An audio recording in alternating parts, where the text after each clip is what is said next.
নজিরবিহীন হামলার শিকার হলো মার্কিন কংগ্রেস। ক্যাপিটল হিলে ঢুকে তাণ্ডব চালিয়েছে প্রেসিডেন্ট ডোনাল্ড ট্রাম্পের সমর্থকরা। পুলিশের সাথে সংঘর্ষে প্রাণ গেছে এক নারীর। পরিস্থিতি নিয়ন্ত্রণে জারি করা হয়েছে কারফিউ, লকডাউন। নবনির্বাচিত প্রেসিডেন্ট জো বাইডেনকে আনুষ্ঠানিকভাবে জয়ী ঘোষণায় সিনেট ও প্রতিনিধি পরিষদের যৌথ অধিবেশন শুরুর কিছুক্ষণ পরেই শুরু হয় এই বিশৃঙ্খলা। রাজধানীতে পূর্ব ঘোষিত সমাবেশে হার না মানার ঘোষণা দেন ট্রাম্প। এরপরই ভোট চুরি ঠেকানোর স্লোগান নিয়ে কংগ্রেসে হামলা চালায় তার সমর্থকরা, যার মধ্যে অনেকেই ছিলেন সশস্ত্র। এ সময় আতঙ্ক ছড়ায় অধিবেশন কক্ষে। প্রেসিডেন্ট নির্বাচনে জো বাইডেনের জয়ের আনুষ্ঠানিক অনুমোদন দিতে বুধবার ক্যাপিটল হিলে যৌথ অধিবেশন ডাকে মার্কিন কংগ্রেস। অধিবেশন চলাকালে হঠাৎ করেই সেখানে তাণ্ডব শুরু করে ট্রাম্প সমর্থকরা।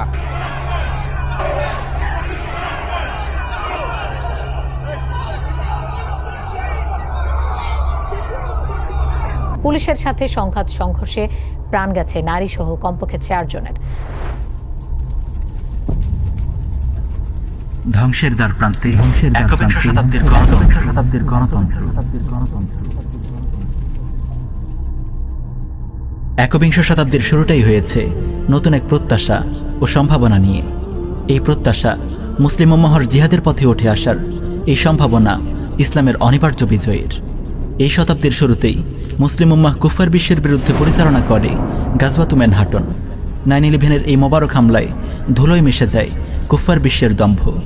এরপর থেকে মুসলিম উম্মাহ বিশ্বব্যাপী শুরু করে এক অসম লড়াই। পৃথিবীর অসংখ্য ভূখণ্ডে ইমাম মাহদিকে স্বাগত জানানোর কাজ চলতে থাকে পুরো দমে। উসমানী খেলাফতের পতনের পর 1 শতাব্দীও পার হতে পারেনি, মুসলিম উম্মাহ পুনরায় গর্জে উঠেছে, ফিরে এসেছে নববী মানহাজে, আলহামদুলিল্লাহ। বিংশ শতাব্দীর শেষের দিকে খোরাসানের মুজাহিদদের হাতে পতন ঘটে তৎকালীন পরাশক্তি সোভিয়েত ইউনিয়নের। পতন ঘটে সমাজতন্ত্র ও কমিউনিজমের। উসমানী খেলাফতের পতনের পর এটিই কুফার বিশ্বের বিরুদ্ধে মুসলিম উম্মাহর সর্বশ্রেষ্ঠ বিজয়। জিহাদের পথ ধরেই মুসলিম উম্মাহ এই অবিস্মরণীয় বিজয় লাভ করে। এখান থেকেই শুরু হয় মুসলিম উম্মাহর ঘুরে দাঁড়ানোর পালা।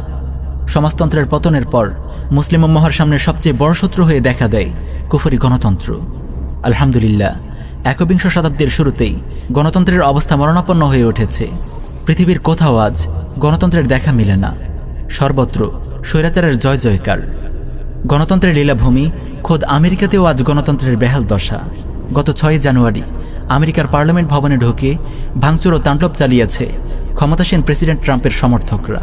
নিরাপত্তা বাহিনীর সঙ্গে হামলাকারীদের সংঘর্ষে প্রাণ হারায় নারীসহ 4 জন। সংসদ সদস্যদের কোনোভাবে উদ্ধার করা হয় উন্মত্ত জনতার হাত থেকে।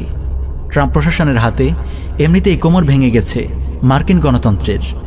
পার্লামেন্ট ভবনে এই হামলা ছিল গণতন্ত্রের শোক মিছিল। জিহাদ ফি সাবিলিল্লাহর উত্থানের পর থেকে এমনিতেই গণতন্ত্রের কুফার বিশ্ব একের পর এক মার খাচ্ছে পৃথিবীর বিভিন্ন ভূমিতে। আফগানে গোটা কুফার বিশ্বের বিরুদ্ধে বিজয় লাভ করেছে তালেবান মুজাহিদরা। সোমালি ও মালির বিস্তীর্ণ অঞ্চলে শরিয়া শাসন কায়েম করেছে আল্লাহর সৈনিকেরা।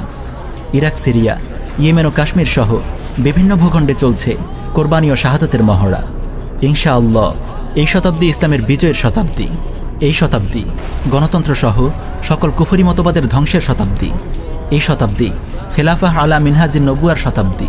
পৃথিবীর দিকে দিকে জিহাদ ফি সাবিলিল্লাহর বিজয় ধ্বনি এবং গণতন্ত্রের পতনের শব্দ আমাদেরকে বারবার এই বার্তাই দিয়ে যায়। প্রিয় উম্মাহ, আসুন ইসলামের এই বিজয়ের যুগে কুফরি গণতন্ত্রকে ছুঁড়ে ফেলি। দাওয়াহ ইরাদাদ ও জিহাদের পথ ধরে খেলাফাহকে স্বাগত জানানোর প্রস্তুতি গ্রহণ করি। দাওয়াহ ইরাদাদ ও জিহাদের পথ ধরে খেলাফাহকে স্বাগত জানানোর প্রস্তুতি গ্রহণ করি।